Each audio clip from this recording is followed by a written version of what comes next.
Hello, welcome to FootyWit podcast. My name is Ehis Anthony. Welcome to the EPL weekly review, where we'll be reviewing the game week 6, and I'm not here alone. I'm here with my fellow podcasters, and we have a new guy on the block who's making his debut today on FootyWit podcast. But first, let me introduce the regular guy that you know, Okwe from Plus TV Africa. Okwe, say hi to your fans. Hi guys, it's always a pleasure being here. I hope everyone is keeping safe during this period. Yes, we are. And let me introduce our debutant. His name is Biola from the Football Guys Show. He has his own podcast. He runs his own football podcast as well. So he decided to just stop by and join us on today's episode. Hi, Biola. Hi, Ehis. How you doing, man? Hello to everyone listening. It's great to be here. I'm hoping that we can have a fantastic show. Definitely. And for the record, Biola is a Manchester United fan. So we'll go straight. We'll be reviewing the EPL game week 6. A lot of impressive games, drabby games. Arsenal lost so bad. Arsenal is my team. They lost poor performance at home against Leicester City. And Liverpool, they cruised to victory without their captain Fantastic, without their dependable defender Van Dijk, and also Westham picking 8 points against top teams in the EPL. They played Manchester City, they played Wolves, they played Leicester City, and also Tottenham. Manchester City, they play them at home. Nicked a point from Manchester City. Less impressive game from Manchester on the side of Manchester City, and we saw Guardiola struggling. We'll talk about Guardiola as well in the course of the episode, and also Mesut Ozil's situation in Arsenal. I mentioned Arsenal losing at home to Leicester City after an impressive run of 23 games at home, and Leicester City, Jamie Vardy again coming into the fray to hurt Arsenal. So where do we start from? Let's start from Liverpool against Sheffield United. Yola, what's your take on the game? I think it was one of those games for Sheffield United, playing very well but not getting the results. I think they have just 1 point this season, and it's just been an unfortunate scenario for them, really, when you think about it, because they didn't deserve to lose that game.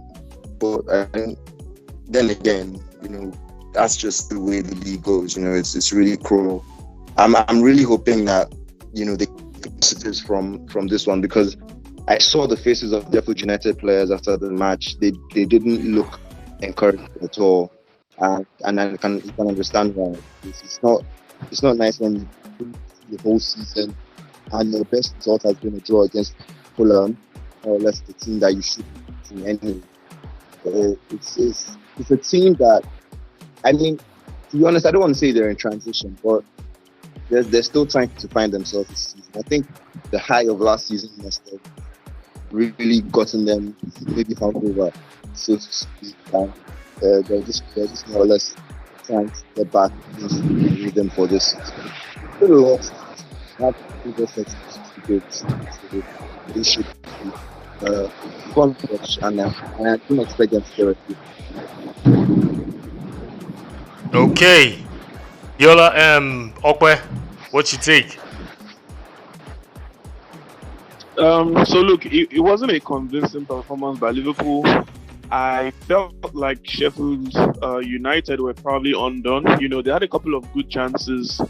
I love how compact the team looked, especially since they've had Ethan Ampadu in the team, someone who has played a centre-back position for them. And then against Liverpool, he played as a defensive midfielder, and he was quite impressive for me. However, it was unfortunate that Ryan Brewster couldn't play against his parent club, because we know in the EPL, players on loan don't get to play against their parent clubs. And they just needed that bit of razzle-dazzle in front of goal. And really, if we're talking about the likes of Chris Basham, Oli McBurney, they don't just cut it for me, really. And Liz Muse as well. They don't really offer what a young Ryan Brewster would offer. And look, Brewster would challenge any centre back. He'll be like a buzzing bee in your ear. And they didn't just have someone who could just give them that quality in the final third. But I mean, they still played good football. And then talking about Liverpool, my issue with them is just always consistency. The performance was not consistent enough for me. But then I must single out a Fabinho who was simply impressive for me as centre-back. You know, I remember the last transfer episode that we did have before the start of the season. You asked me about the centre-back options for Liverpool, and you know Chimamaka was there as well, and I was telling you guys that Fabinho is an option for them at centre-back when we're listing out the options that they did have, keeping in mind that they didn't sign any marquee centre-back since the departure of Dejan Lovren. Unfortunately, we saw the injury to Virgil van Dijk, and Fabinho has put in a good performance. And it will interest you to know that every time that Fabinho has started as centre-back, Liverpool have not lost a game. So that is something noteworthy, and that just goes to show the class and the quality of the 29-year-old.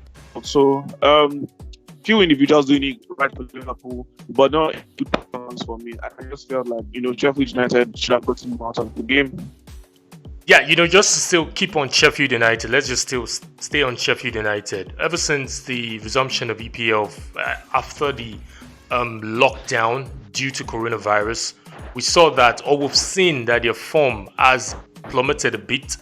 You know, I feel Sheffield United, I don't know, my own personal opinion, I feel Sheffield United is a team that plays behind the energy of their fans.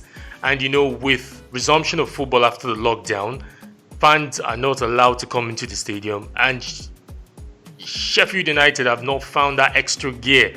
I think their fans seems to be the extra gear that they get into and give a good performance of themselves. I don't know if you guys reckon to this. Biola? Yeah, I think you're right to an extent. When you look at how they played post lockdown, you know, when everyone came back in football, they lost like 6 games, you know, in that period.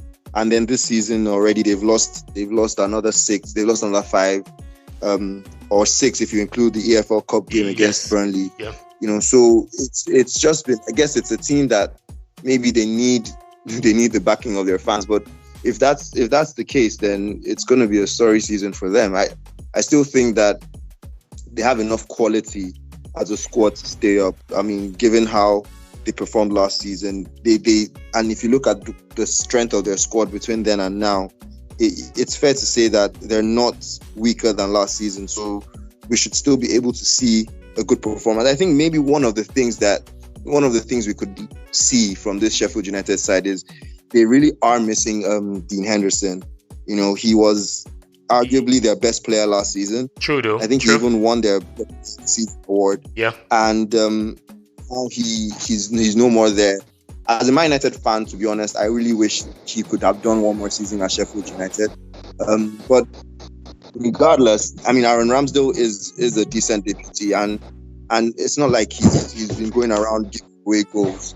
You know, in fairness to him, I think it's just the whole team is still getting to know each other, so to speak, in terms of the few additions they've brought into the team and the way that they've not really had good preseason to start the season off anyway.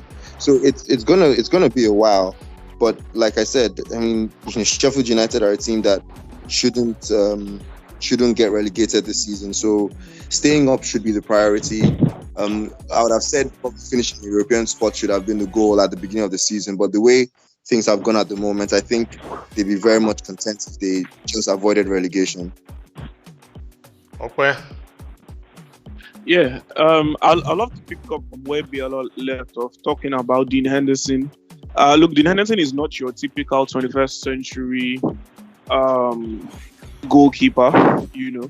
And then he's someone who is confident within the sticks, and he's also confident with the ball at his feet. And what I love the most about him, that quality that he added to the squad last season was, the ability to be able to control his back five or his back three at any point in time. That was something that was so pivotal for them.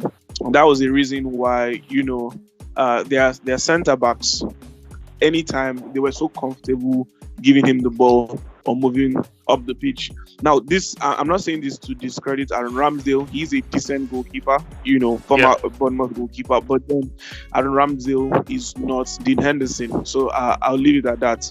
Yeah. And then talking about the home front, look, Bramall Lane is one of the most hostile places to go to in England, irrespective of whoever you are and the caliber of the club that you are. So not having the fans there anymore is a huge blow for Sheffield United. They were definitely one of the clubs who were not, or rather who didn't mind ending the season the way it was, and also they were one of those clubs who were not just cool with a certain segregation of the EPL just taking control of things. So they definitely miss their fans. But look, this is something that they need to address, and they need to take care of it one way or the other. Before we move on from this Liverpool Sheffield United review, I have a lot of fans, football fanatic, that they keep telling me Liverpool will retain the title. We talked about it in our previous episode and podcast. We had a decision, or we all agreed that it will be difficult for Liverpool to defend the title based on all this recent happenings. Van Dijk going on being injured for a lengthy period, and also Liverpool not finding their strides, most especially the humdinger that happened at Villa Park 7-2, being trashed by Aston Villa. I want your take on this, since both of you were not on the episode on the podcast that day. What's your take, Biola? Do you think Liverpool can retain the title? Yes, they can, but whether they is another question altogether. Right now, they're second in the league based on just goals difference, and it's been, like Ope said, an inconsistent season for Liverpool. The performances have just been as bad as the performances of more or less most of the teams in the league at the moment. So yeah, it's possible for Liverpool to retain the title, but it's not going to be an easy ride. To be honest, the reason why it's looking likely is because, they're miles ahead of the rest of the competition, talking about Man City and Chelsea at the moment. And of course, Man City have been so poor this season in terms of getting their results and even arguably their performances as well. So it's like, it's Liverpool's to lose. But you have, teams like Everton and Leicester City who are not letting up yet. But we all know that a flash in the pan kind of thing for them. But as a United fan, I'd rather see any other team win the league title this year. So I'm hoping that they don't, get that title. Where do you reckon with Biola? I definitely understand what he means when he says he'd rather have any other team win the league, but he can't really control that. United fans can't really control how Liverpool plans to retain the title unless United steps up. But talking about Liverpool and them retaining the title, it is possible. Sincerely speaking, if I think about it, I think for now, judging by the number of games that we've had so far, Liverpool looks like the only team that can actually win the Premier League. Every other team, I'm taking a look at Everton, I'm taking a look at Manchester City, I'm taking a look at Leicester City, I'm taking a look at just those teams for now. Everton, Leicester City, and Manchester City. For me, those are just top 4 contenders, not title contenders. Liverpool seems to be the only team that might just be able to grind out those results. And as a championship winning team, or as a team that aspires to win the championship, that is something you need in your arsenal. After the 3-0 loss to Watford last season, it was all about grinding out results for Liverpool. It wasn't about the fancy football anymore. It wasn't about the intricate gameplay. It wasn't about individual brilliance anymore. It was simply about grinding out those wins. And that is what Jurgen Klopp's team can do. So Liverpool can definitely retain the title. Great Liverpool we wish to see, because this season is so topsy-turvy with teams getting trashed and getting beat. So we don't know. It's not sure. But for me, I'll just wait till we get to game 10, because I see this season, the first 5 or first 6 games as a pre-season for most teams, because it takes time, because of the fixtures. It's so clogged and it's so busy. Imagine playing Champions League back to back in 2 weeks and having to come back to play your league game as well. It's so crazy because it's so clustered. The whole fixture is so clustered. So I will just wait till game 10 before I make my prediction if Liverpool will be able to retain the title or not. So we move on to West Ham, the team of the moment, picking 8 points after playing the top 8 team. Is there a top 6 or top 8 team? Is it top 6 or top 8? Sorry, I'm confused. Guys, help me. Is it top 6 or top 8? Well, we can say top 6. Top 6. To be fair. Okay, so top 6. Arsenal doesn't fall into that category. So bad. But we've seen West Ham, they've been impressive. They played Man City, which was their recent game. They played Wolves. They played Leicester City. And they've played this other team. I just mentioned them just now. But they've picked 8 points. Impressive. What's our take on this West Ham team by David Moyes? Rejuvenated David Moyes. Well, at the beginning of the season, I honestly thought that West Ham looked more like relegation contenders than any other thing because of the way they started the season. But since David Moyes decided to switch to a 5-4-1 formation, it's like they're tighter at the back, and if they're conceding goals, then they're also scoring them. I mean, the 3-3 draw against Tottenham. Yeah, that was what I wanted to mention. Tottenham. It was a game of the last. They scored their 3 goals in the last 10-15 minutes.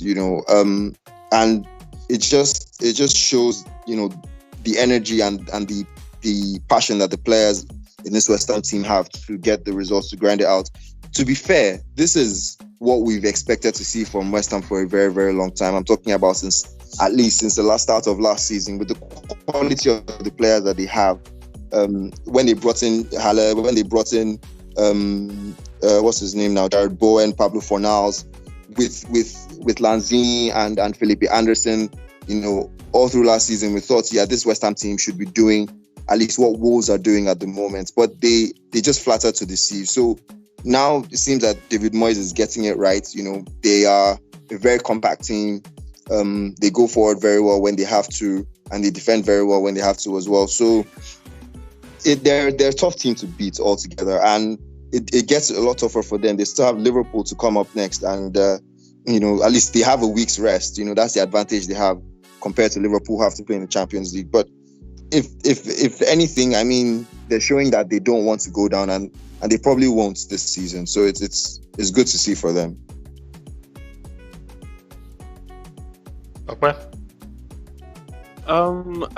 Look, it's been good so far. It's been good so far for West Ham because they've been picking up the points, which is the most important thing. But for me, I take a look at the quality of football, and I'm not so impressed. West Ham plays football. I'm not so excited. But look, it's not really about exciting football right now. I was excited against Tottenham. I was excited. You know what I mean? I was excited. Okay, definitely. I get where you're coming from. But then again, look, it's very important for David Moyes to get this run going. We know that he was brought in to steady the ship. And look, David Moyes feels like he has something to prove, because the last time he was at the helm for West Ham, he saved them from relegation and he didn't get the job. So, a second coming for him. He's trying to prove a point to the owners, trying to prove a point to the fans, trying to prove a point to himself also. He's trying so hard to redeem his image after his fall from grace while at Manchester United. So it's a good chance for him. And then, Biola was picking out certain names. And then I would like to say that it's quite obvious that West Ham now have a spine in the team. And this is the first time in a good number of years that I can say that West Ham have a structure to their team. So I take a look at the spine of the team. Number one has to be Lucas Fabianski. He's a seasoned veteran in the Premier League. Everyone knows him from his days at Arsenal. Yeah. Then going to the defense, that is Angelo Ogbonna, the Italian with the Nigerian descent.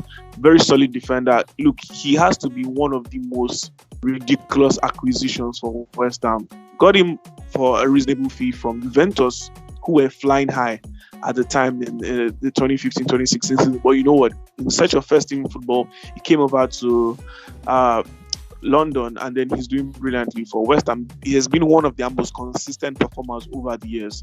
And then going into midfield, we're talking about that 6'2" Czech midfielder, Thomas Suchek, who has been brilliant for me. Look, he's a dream of a player. Yeah, absolute dream of a player. True. And he is a David Moyes type of player.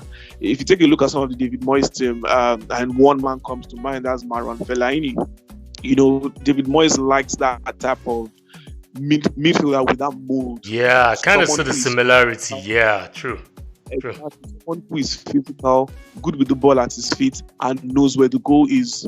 Thomas Suchek knows where the goal is. And then going up front, only one man, Michail Antonio. And I mean, look, a lot of football fans don't really fancy Michail Antonio because he's not skillful, because he doesn't have that razzle-dazzle. But mind you, he knows where the goal is. And he is that type of player you need in every single team. He's a utility player.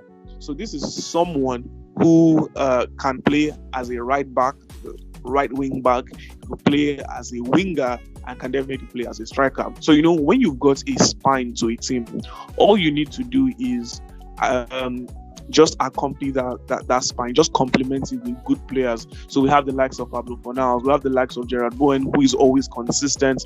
Same thing with Robert Snodgrass. Anytime he comes on, he gives in a good shift. And obviously, the likes of Sebastian Haller, who's starting to find his feet in English football. Andrei Yarmolenko. Who else? They got a good... Declan Rice has been consistently good. This is someone who last season, he wasn't one of the best players for West Ham due to his inconsistency. And this is a young English product who I feel sometimes he's overrated. But look, he's decent. He's just good enough. And I think for now, the level where he's at, West Ham is a good club for him. I don't even think he should be thinking of a move anytime soon. So he should continue his development at West Ham, maybe for this season and the next. And maybe he can then start thinking about a move to big names like Chelsea. But you know what? Just like I said before, David Moyes has got a spine for his team. And all he needs to do is to continue to just complement the spine of the team. And then they'll be good to go this season. Great. So I'll just stick with Biola. You mentioned Westham United having to go on a break this in the midweek, and they don't have any games to play, not until the weekend when they play Liverpool. Liverpool have Champions League commitments. They need to play in the Champions League.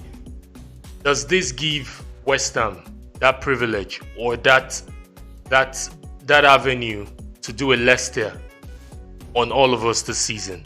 Is it possible? I'm not asking.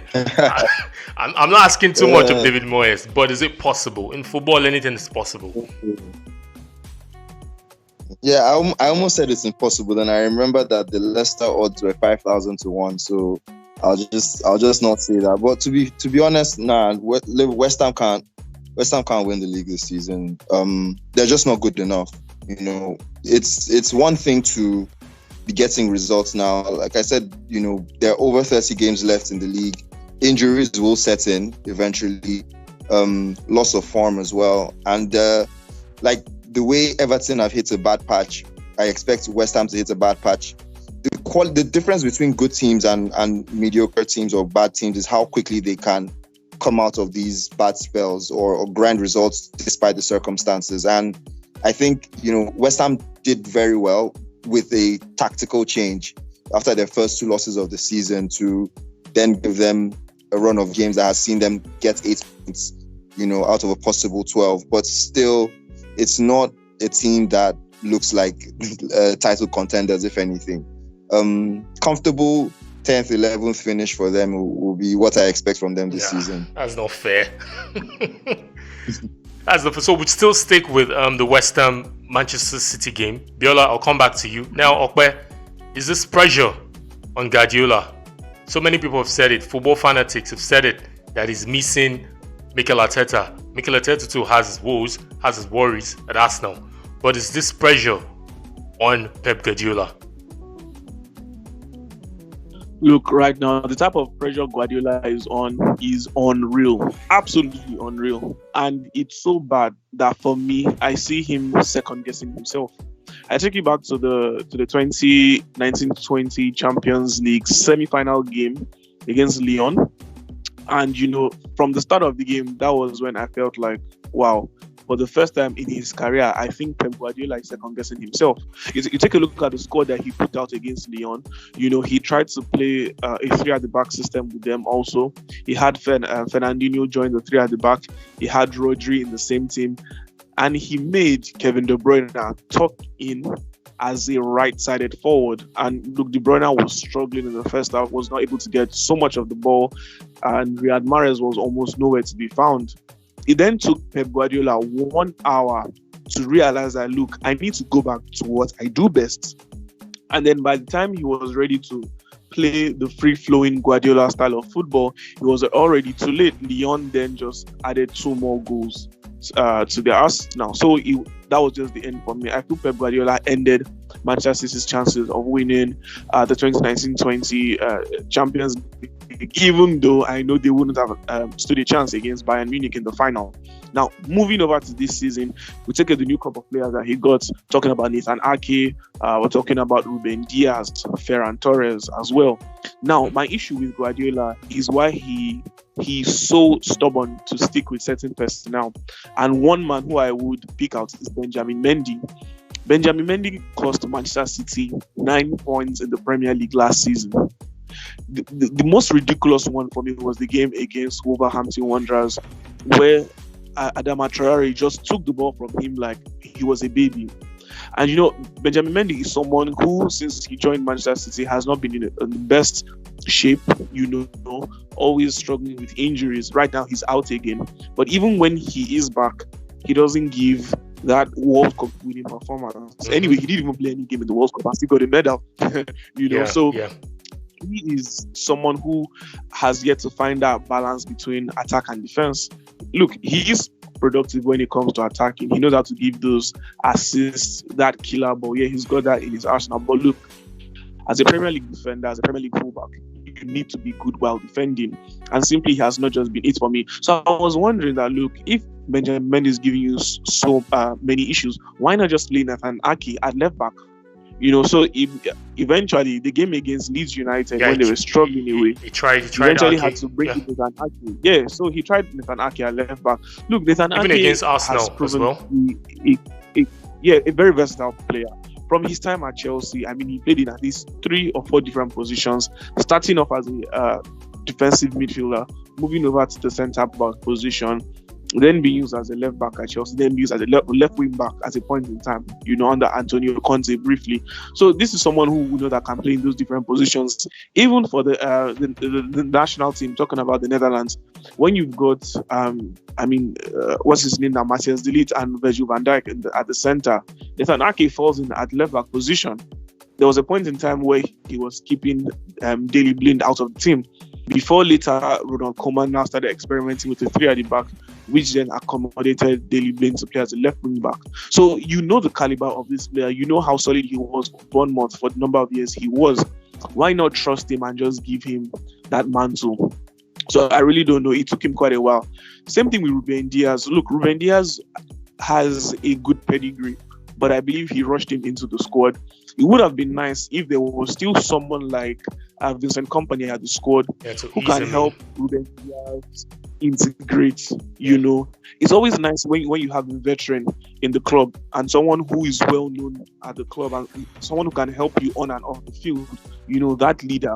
I take a look at so many Manchester City players now. No Vincent Kompany, no David Silva, who are the leaders. Yeah, you've got Sergio Kun Aguero, but he's almost injured. But I mean, the most important fact is that Sergio Kun Aguero is a striker, not even a defender. So Ruben Dias does not have that. And because of the huge price tag and because of the pedigree he has from Portugal, he's been put to the sticks to prove his worth. But then he has not been bad, but Yeah, not to be been fair on him, brilliant. he has not been bad, yeah. Yeah, and it does for a number of players. Look, as Wenger always said that for any foreign player coming into the Premier League, you need 6 months to actually adapt properly. Some players take to it immediately and later have a decline, and some players it's a gradual process for them to actually find their feet. I mean, for example, I just spoke about Sebastian Haller. When first of all he came to Westham last season, he didn't hit the ground running. It took him quite a while to get his first goal, and then this season the goals are coming a whole lot more easier for him, and he seems to be finding himself in the right position. So now, back to Ruben Dias, he will need more game time. I feel he will play better when Emerick Laporte is deciding. Now we take a look at the game against Leeds United and we see how Guardiola struggled. Take a look at that front three that he put out: Riyad Mahrez through the middle, Ferran Torres on the right, and Raheem Sterling on the left. You know, that front three had no synergy in that game, and that was the reason why Manchester City were struggling for goals. I'm wondering, you bring in a 20-year-old Ferran Torres, someone who just had 2.5 good seasons, or rather 1.5 good season at Valencia, but then he was prominent for his play on the left-hand side. This is someone who Guillaume Balague was saying that, look, he might just be that next Cristiano Ronaldo for Spain. And then he's more effective playing on the left-hand side. I even feel he would have put in a better performance than Mahrez through the middle. Everyone knows Riyad Mahrez is deadly on the right wing. That's where he's most comfortable at. Even if you want to play Riyad Mahrez in the midfield, he still wants to play at that right-hand side of the midfield so that he'll be able to cut in and switch play. I wonder why Guardiola was so stringent. I mean, Mahrez did not have more than 5 touches in the first half of that game. So later on, he did switch, and then things began to work for them. But the Leeds United were definitely not going to bulge at all. So you know what? Guardiola now needs to go back to the drawing board. He needs to believe in himself once again. Fine, there's no Gabriel Jesus. Fine, there's no Sergio Kun Aguero, no Benjamin Mendy. But then that's down to you. Because I remember during... First of all, after Leroy Sané left, after it was confirmed that he was leaving, he was asked a question: are you going to replace Leroy Sané? He says, no, I don't particularly need to replace in that position. We've got quality players. Okay, he goes ahead to sign Ferran Torres. You definitely can't compare Leroy Sané to Ferran Torres. But then we saw what he did with Leroy Sané. Basically the same age at which he acquired Ferran Torres right now. So maybe he wants to do something fantastic with Ferran Torres. However, he doesn't have that time. He should have gone for a more established player who can produce results for him. Fine, no problem. We take a look at the midfield position, that left-hand side of midfield. David Silva left. He brought in no one. Fernandinho is not the same again. Fernandinho cannot give you those 1 hour plus performances and give you 120%. You know, anytime Fernandinho comes into the game, it's basically just to tighten up things. He's out injured again. Yeah. Is out injured again. Yeah. So, and you take a look at the young man Phil Foden. Yes, Phil Foden is a brilliant prospect, but I don't want the same thing that happened to Jack Wilshere to happen to Phil Foden. Jack Wilshere got into the Arsenal squad at a very young age and took on a lot of games, and that affected him physically. Hence the career-threatening injuries. And now we see where Jack Wilshere is currently in his career. Phil Foden is definitely brilliant. And maybe you could say that Phil Foden is a much better player than Jack Wilshere was at that age. However, it is pertinent to know that for a young player, although you need to give him a good number of games, you also need to protect this player physically and mentally. So you know what? I don't want to see a sad ending for Phil Foden. Yeah, you can give him a good number of games, but he still needs those veterans around him and people who he can look up to and people who he can always feel comfortable around. You take a look at the midfield situation now in terms of creativity. If there's no Kevin De Bruyne, the next person you fall to is actually Phil Foden. You look at Gundogan, his best position is as a deep line central midfielder who can help you to link up play. I mean, we saw glimpses of that against Westham. I take a look at that square ball to Joao Cancelo, who he should have just taken the ball with the first touch, but you know what? He wanted to do too much, and then the ball just left. And then same thing with Rodri. Rodri is purely a defensive midfielder. Bernardo Silva yes, he can deputize in that central position, but we know that Bernard Silva loves to have more of a free role and obviously operate from the right wing. So Guardiola is struggling with options. Yes, definitely. Mikel Arteta was that man for Guardiola who just helped to always give that extra quality for him and that tactical prowess for Guardiola. However, no Mikel Arteta. So what does he do? Guardiola needs to find himself again. He needs to stop second guessing himself. Wow, Okpe has said a lot. I don't know if Biola still has anything to say, but I want Biola to chip into this. One win in 4 games, another injury for Sergio Aguero, and key players are still missing. And also, since winning at Wolves in their opening game, Guardiola's side have lost heavily at home to Leicester City, drawn at Leeds, beaten Arsenal, and dropped another 2 points at Westham. So, is this Pep Guardiola's biggest test in his 4 years at Manchester City? Biola? Yeah, well, like Okwe said, he's missing, the issue with, what's his face now, Arteta not being available is something that is really affecting Pep Guardiola. I think you can't also forget that Dominic Torrent is another man who hasn't been around for a while as well. And it's just, it's one of those things when you're a quality manager and you have a lot of players to work with. It's another thing when the people who do a lot of the heavy lifting for you are not available, and it feels almost like he's sinking in that managerial position at Man City because he looks very, very stale. His team looks like the same Man City team that we're used to seeing. They look very beatable now. You don't go playing against Man City thinking you can get a result. It wasn't like that in his first 2 seasons, at least definitely in his second season as a manager of Man City. And the issue of squad depth quality, I really think it's just down to the fact that a lot of his players get injured too quickly and too often. There's a time when Man City had 4 left backs. I think last season they had Zinchenko, they had Mendy, they had Angelino, and they had Joao Cancelo as an option. Yeah. And at one point, I think we even saw Kyle Walker play in that position. Maybe not. But it just shows how quickly his players get injured. It's one of the things that is probably a problem for Pep at the moment. No Kevin De Bruyne, no Aguero throughout the season, no Gabriel Jesus, and all of a sudden his team is looking spineless and does not look like a team that has a lot of quality or anything to offer. I'm really, really hoping that it's not a bad season. To be fair to him, even if he finished in 17th, but he won the Champions League job. So it's the pressure that the media is putting on him is not really what he's probably going through at the moment. When you think of the discussions he's having with the board at Man City, it's probably not as bad as you think it is. I think really, to be honest, it's more or less a personal thing, and like Okwe said, he does need to find himself. But more importantly for me, he needs to change, more like evolve rather than change. He needs to evolve. It's the same thing I feel is happening with Simeone and Atletico Madrid.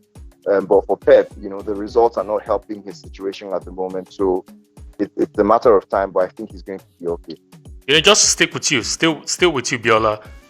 Guardiola has won all the domestic cups available in England, and the main reason, or part of the reason why he was signed up, that he signed up with Man City as a coach or as a manager, seems to be the Champions League, because the Champions League seems to be the holy grail for the owners of Man City.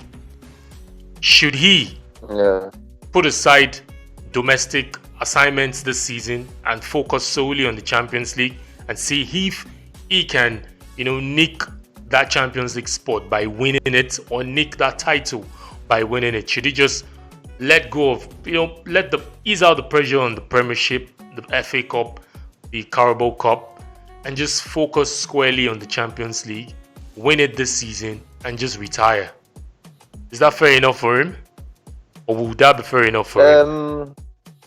I don't think that would be a good idea, to be honest, because when you look at the competition in the Champions League, you look at the fact that even Liverpool, who are his domestic rivals, are also rivals in the Champions League.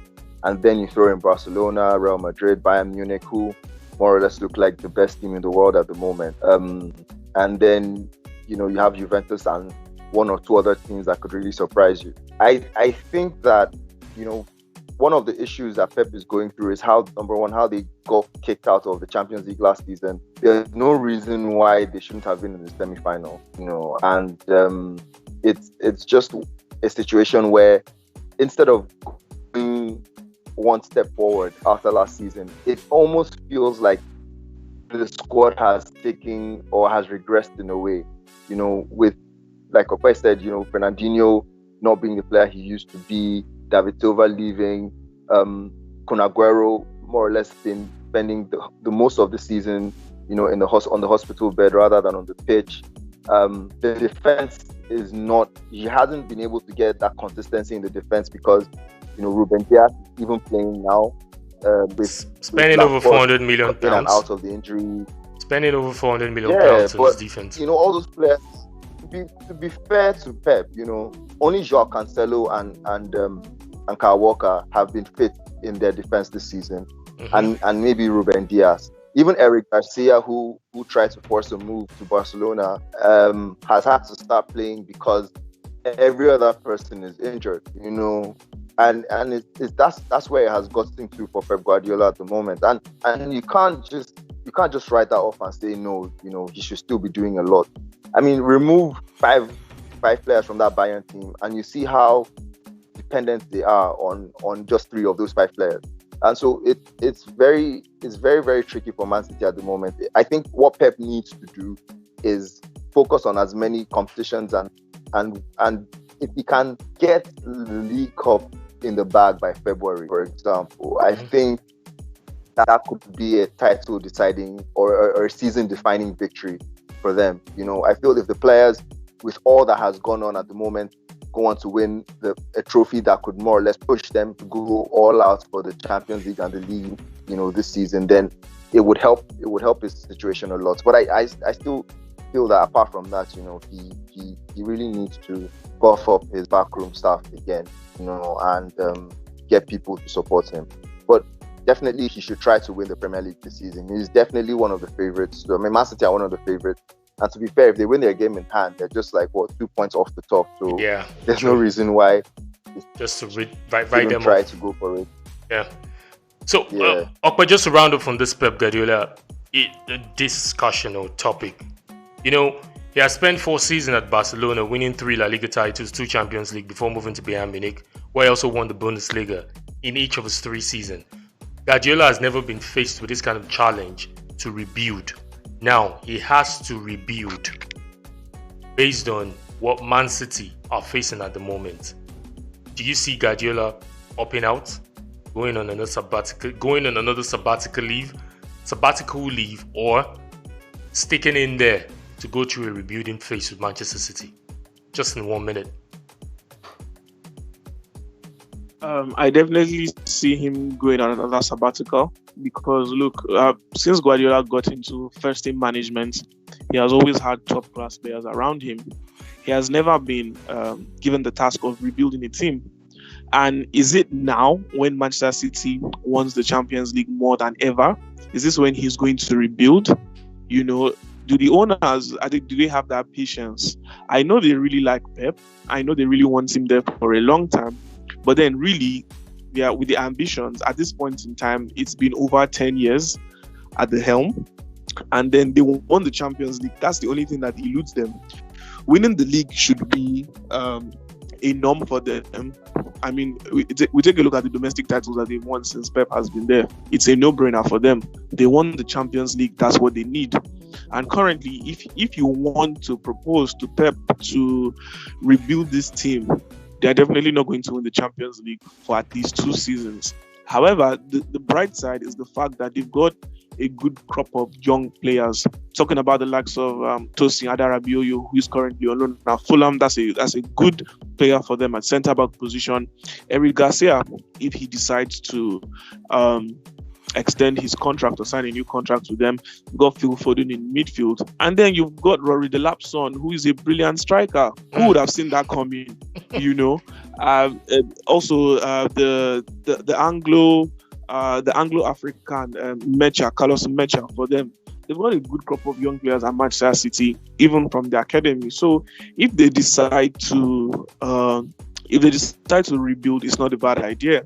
With the quality of first team footballers that they have now and the youngsters, it won't be a bad idea to rebuild. Let them have a new system of football, or simply, just as Biola said, maybe it's just time for Pep Guardiola to evolve. I will point this out to you that with Mikel Arteta at the helm with him, his football did evolve in terms of his tiki-taka. Now, what was the difference that Mikel Arteta brought to Pep Guardiola's team? Everyone knows that Pep Guardiola loves to play out from the back, and then he loves his players to be able to find, or rather create space from tight-knit situations and have this steady progression of the ball. Now, in terms of playing out from the back, to make things easier and to actually buttress the progression of the ball, this is what Mikel Arteta just brought differently to Pep Guardiola's style of football. First of all, it was just the changing of the personnel on the left-hand side of the field. You will see that when Pep took over at Manchester City, the first thing he did was to convert Alexander Kolarov to a centre-back. So Kolarov was always now had a position with Company. It was now the both of them. And then it was Alexander Kolarov as the left-sided centre-back. You now had Gil Clichy as the left-back. On the left-hand side of the midfield, it was David Silva. And obviously, up top, it was Leroy Sané. Sometimes it was Nolito, but definitely Sané eventually, got the nod ahead of Nolito, who left after just one season. So you know what? That was the difference that Mikel Arteta brought to Guardiola's setup. Now, Guardiola needs something different again. There's no Mikel Arteta to help you think and tinker your team. So, but needs to have a meeting with his coaches and technical staff. What do we need to do? So once again, just like Biola said, he needs to evolve. Great. So we move on to the red side of Manchester, which is the other side of Manchester United. We saw the game, Manchester United against Chelsea was 0-0. Kind of drabby, kind of boring to me. But it's my opinion though. Yes, we saw what happened. Maguire on Asby. Biola, please weigh in on this. It's your team. What's your take? Was that a penalty first? And was that a good performance by Manchester United? Obviously the Maguire on Aspilicueta thing, I still want to know why the penalty wasn't given. But I'll take it. A friend of mine told me that Man United has VAR in our pocket, and as long as that's what is getting us the results, we're fine. But to be fair, it didn't look like a good performance from Man United. I think again, when you look at how Chelsea approached the game from the onset, you could tell that they just came in to get a point, and if they could steal the 3, then fine. So it was Man United to lose from the beginning, and it just looked like the lineup, for example, was where I feel like Ole got it wrong. I think Van der Beek should have started. I know that obviously Cavani isn't fit, but if Greenwood was fit enough, should have probably been given a nod as well, at least ahead of Daniel James. When you look at the way Man United approached the game, they had 4 shots on target, but none of those shots were inside the box. They were just opportunistic shots from outside the box. The best one coming from Rashford late in the second half, which was the only shot on target in the whole second half, from the team. And the Chelsea defense looked very solid with Thiago Silva, and Zuma and Aspilicueta. The low block that they played, it was very, very difficult for Man United to get any penetration through. But because Ole was wary of counter attack, he didn't push the midfielders forward. So Mata, who really isn't good in the air, wasn't really a threat in the box. Bruno Fernandes as well. That James more or less hogged on to the touchline, so he wasn't an option. So he left Rashford more or less looking for support, but he was more or less on his own. going against the defense. So it was again, if one of those chances had been converted, especially the first half shots from Rashford, which was similar to the chance he had against PSG. If he had converted one of those chances and United had taken the 3 point, not many people would have complained, would have said, okay, not the best performance, but we got the results and we move on. But as a United fan, I think it's still a fair result, because it's Chelsea that we're coming up against, a really good Chelsea side, and it's still a very long season to go. So I'm just going to count my blessings, to be very honest, and I'm hoping for the best for the rest of the season. Yeah, count your blessing, really. Okbe, Chelsea, Lampard. We talked about Lampard before the season started. His acquisition, spending over £200 million, and we see he's gaining in the defense, but he's also, one way or the other, losing in the attack. 2 games now, Champions League, didn't score. Also against Manchester United, didn't score a goal. But the defense seems to be stepping up. Mendy, great save from Mendy to help Chelsea nick that 1 point away from Old Trafford. What do you have to say concerning Lampard's signing or acquisitions? Definitely all brilliant acquisitions by Frank Lampard. It was a brilliant job by Chelsea in terms of their recruitment, I must say. It was money well spent. I mean, after not spending money throughout last summer, only making one acquisition, which later joined now in January, it was brilliant for me from Chelsea. We start from Edouard Mendy. I mean, the first goalkeeper to make 2 consecutive clean sheets since Petr Cech in 2004. That's something to record with. Yeah. That's really something to record with.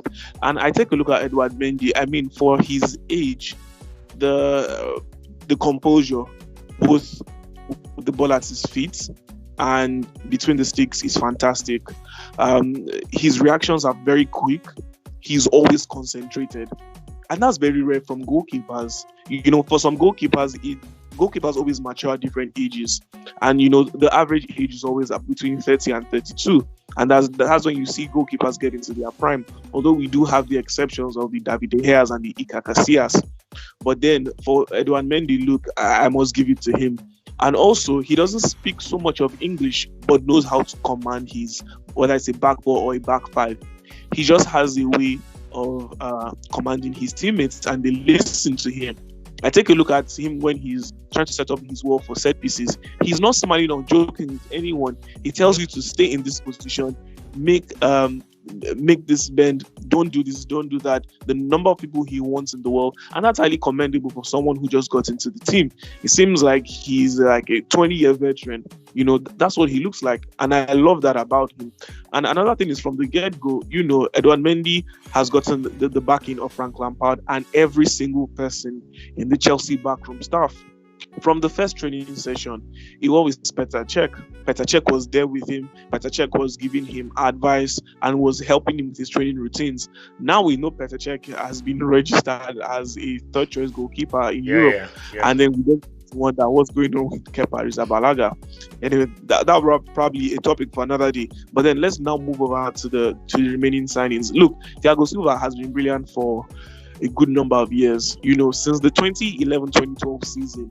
For me, I can't really point out any other better centre-back than Thiago Silva. It's quite difficult. You could bring up a couple of names, but then when you now talk about the statistics, irrespective of the fact that he has been playing in League One, rather in League 1, which some people will say is the Farmers League. However, they do churn out a great number of stars. And then we see the way Thiago Silva performs in the Champions League and whenever he's on duty for Brazil, so you really can't doubt his quality. For me, I feel if Thiago Silva actually played Premier League much earlier in his career, you would have conversations like who has been the best centre-back since maybe the 21st century. We then talk about the John Terrys, the Rio Ferdinands, the Nemanja Vidic, and Thiago Silva will be up in that mix because he is that good of a centre-back. Now, from his debut for Chelsea, we saw him playing on the left-hand side of the defense. That is a position in which Thiago Silva had not played in at least 3 years, because at PSG, it was Presnel Kimpembe who occupied that left centre-back position. If Kimpembe was not available, it was Marquinhos. So Thiago Silva had been used to playing at that right-hand side and basically just commanding his team from behind, allowing the youngsters to do more of the ball play. And even when PSG is trying to defend or trying to recover the ball, you then have Marquinhos dropping into the middle, Thiago Silva going out wide to the right, and then you do have Presnel Kimpembe on the left-hand side. So after that game, I was pleased to see that Thiago Silva's next game, he was on the left-hand side of a defensive partnership with Christensen, if I'm not mistaken. And then we've now seen the link up between him and Kodzuma, which looks brilliant in my own opinion. And now Cesar Spilicueta playing at that right centre back position. I think that's probably his best position on the pitch. That's where he rose to prominence under Antonio Conte when he played in that position. And that was what got him into the Spanish first team setup. It took a long time for him to get into that Spanish first team setup. And then when he was converted to a right-sided centre back, as part of a back five, that was it for him. So it was good to see that. And then you have Reece James, who is playing fantastically well. Although sometimes maybe he needs to do more of defending than attacking. But then we now take a look at the strike force, talking about the likes of Hakim Ziyech, Kai Havertz, and Timo Werner. Now, Havertz has been able to adapt to an extent when it comes to creation of chances and him being able to control the game. However, he needs to do more with his upper body strength. I think the ball gets taken from him too easily. I remember the game against Southampton. The first goal that Chelsea did concede from Southampton, which he had scored, was through Kai Havertz losing the ball, and he couldn't just grab at all. So look, if you want to play in the English Premier League, you need to be tough. You need some tough skin. Yeah. Mesut Ozil, I'll give you that Kai Havertz. He reminded me of Mesut Ozil when Ozil first came into the Premier League. However, the difference between Havertz and Ozil was that Ozil was playing in a system which allowed him to always find space for himself or his teammates. Talking about the likes of Aaron Ramsey, Jack Wilshere, and Santi Cazorla, they always created space for Mesut Ozil. So Ozil didn't need to do a lot of hard work in terms of upper body strength. It was later on that he then bulked up, and then he was good enough to actually be a lone attacking midfielder. So I mean, take a look at the system that Frank Lampard plays. Kai Havertz needs to do a lot of upper body work strength, and then Hakim Ziyech is going to take some time to adjust to the Premier League. I even think his best position might be centrally. He might not be so effective from the wings, although he can be. However, if you want Hakim Ziyech to play on the wing, you need a reliable right fullback who can always be there for him. And I think at the same position he's at, you need an N'Golo Kante or a Kovacic, players who can always be there for him in terms if he loses the ball. Yeah. And now to the striking option. I wonder why once again Olivier Giroud is the third choice striker at Chelsea. Now, with all due respect to Timo Werner, all due respect to Tammy Abraham, I believe the most suited system for Chelsea right now would be a link-up play between Olivier Giroud and Timo Werner. It's quite evident that Timo Werner is not an out-and-out striker. He loves to come in from the left-hand side. He loves to drop on the shoulders of defenders. He loves to be involved in the game. Even with Germany, even at RB Leipzig, that's why he had a great partnership with Yusuf Jurari-Poulsen. That's why with the German national team, he has a great partnership with the likes of Leroy Sané and Serge Gnabry. He doesn't like to play alone. And I don't know why Lampard has not figured that out yet. There were about 2 games in which he played with he played with Tammy Abraham in the team, but there wasn't that. There was no spark between them. If you're talking about a striker who knows how to play with people, who knows how to incorporate his teammates into gameplay, who is good with one-touch football, who is good with link-up play, no name flies right now than Olivier Giroud. That's someone who has done that with the better part of his career. Olivier Giroud, has played with the best of the best when it comes to that forward line. Take a look at the way he complements the likes of Antoine Griezmann and Kylian Mbappe, and Anthony Martial for France. Yeah. The national squad. He did the same thing with Arsenal, talking about the likes of Mesut Ozil, Theo Walcott, Lucas Podolski when he was there, And I wonder why Lampard has not decided to try both of them up top. And also, I feel like the 3 at the back would be a much better system for Chelsea. It would be more compact for them. the only problem is the fact that you have more players on the bench when it comes to the attackers. However, it is a risk and a sacrifice that must be made. And then Lampard must then think about how best to rotate his squad and to know the players who would give him the perfect combinations. In my own opinion, I want to see up top, I want to see Timo Werner, Olivier Giroud, and maybe Kai Havertz or Hakim Ziyech. You can then have a second string of attackers talking about Tammy Abraham, Christian Pulisic, and Havertz or Ziyech, or even Callum Hudson-Odoi. So, Lampard needs to find that right balance. Yeah, Pulisic and Abraham they might not play 60 plus games in a season. You can't afford to put them on the bench sometimes and make them your impact players or give them a good run of games. But when you want those results consistently, if you say you want to challenge for the Premier League, if you want to say you want to challenge for the Champions League, or you want to win a trophy, or you want to do more than a top 4 finish, you need Timo Werner and Olivier Giroud up top. Well, we hope Lampard finds the balance to give Chelsea what they won this season. But it's so sad that time is fast spent. But we're just going to look at the Ozil situation in another episode, because we can't do that on this episode because time is really fast spent. But we just look at all the results in the EPL for game week 6. So it started on Friday. Aston Villa Leeds United beating Aston Villa 3-0. Liverpool 2-1 against Sheffield United. Manchester City sharing the spoils with Chelsea. Fulham losing at home to Crystal Palace. Westham United sharing the spoils with Manchester City. And Arsenal losing to Leicester City. Wolverhampton Wanderers also joined against Newcastle United, and Southampton defeating Everton. So I think at this juncture we just have to come to an end on this episode. There are other topics we could have discussed, but because of time, we will not be able to do that. Thank you guys for coming on the show today. Biola, thank you for making your debut on the podcast today. We hope to see more of you on FootyWit podcast. Yola? Yeah, no problem. It was great to be here today. Thank you. Yeah. And thank you very much. Yeah. We heard you. Thank you so much. And also, Okwe, thank you for always being around, giving us your insightful analysis to football. It's great having you today on the podcast. Always a pleasure. Thank you guys. Football lovers, have a great week ahead.